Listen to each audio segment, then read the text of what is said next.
AMC ઇજનેર વિભાગના કર્મીઓનો હોબાળો, પડતર પ્રશ્નો સાથે એએમસી કચેરી બહાર દેખાવ, આગામી સમયમાં માસ સીએલ પર જવાની પણ ચીમકી, એએમસી બિલ્ડિંગ ખાતે સરદાર પટેલની પ્રતિમા પર પુષ્પાંજલિ અર્પણ કરી। અમદાવાદના બોપલ વિસ્તારમાં જ્વેલર્સમાં થયેલ લૂંટ કેસમાં પોલીસે 4 આરોપીની ધરપકડ કરી લીધી છે। આરોપીઓને પકડવા 10 થી વધુ ટીમો કામે લાગી હતી। પોલીસે આરોપીઓને યુપીથી સકંજામાં લીધા। મુખ્ય આરોપીએ 5 જ્વેલર્સમાં રેકી કરી હતી, પરંતુ કનકપુરા જ્વેલર્સથી ભાગવામાં આસાની રહેશે જે હેતુથી ત્યાં પ્લાન બનાવ્યો હતો।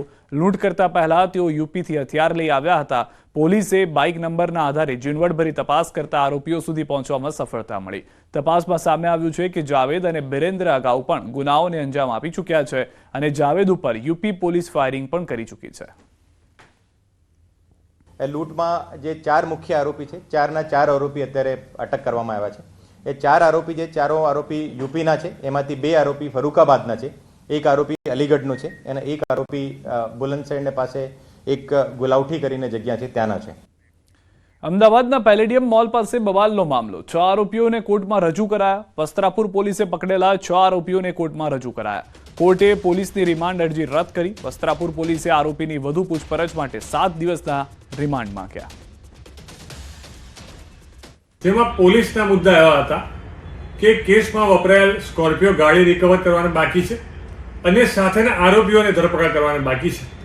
સામે બચાવ પક્ષનો કેસ એવો હતો કે આરોપીઓને 72 કલાકથી કસ્ટડીમાં રાખ્યા છે અને આરોપી પ્રિન્સને ઢોર માર મારેલ છે, જેથી નામદાર કોર્ટે આરોપીઓની અરજી સ્વીકારતા પોલીસે રિમાન્ડ અરજી રિજેક્ટ કરેલ છે। અમદાવાદમાં ડિજિટલ અરેસ્ટ મામલે સોલા પોલીસને સફળતા મળી। સોલા પોલીસે જૂનાગઢથી 4 આરોપીની અટકાયત કરી। ડિજિટલ અરેસ્ટ કેસમાં મુખ્ય સૂત્રધાર પ્રિન્સ પટેલ અને જયમીન ગિરી ગોસ્વામીની ધરપકડ કરી છે। મુંબઈ ક્રાઇમ બ્રાન્ચના અધિકારીના નામે અરેસ્ટ કરી ઠગાઈ કરતા આરોપીઓ વકીલની સેવા અપાવવાના બહાને બેંકની વિગત મેળવી છેતરપિંડી કરતા। 4 આરોપી પૈકી 2 આરોપી સાહિલ અને તનવીર એકાઉન્ટર ભાડે આપતા હતા અને મહિને 5 થી 10,000 રૂપિયા ભાડું વસૂલતા। પ્રિન્સ પટેલ અને જયમીન ગિરી સામે પહેલા પણ અનેક ગુના નોંધાયેલા છે। છેલ્લા 2-3 વર્ષમાં અનેક લોકો સાથે છેતરપિંડી કરી હોવાનું જાણવા મળ્યું।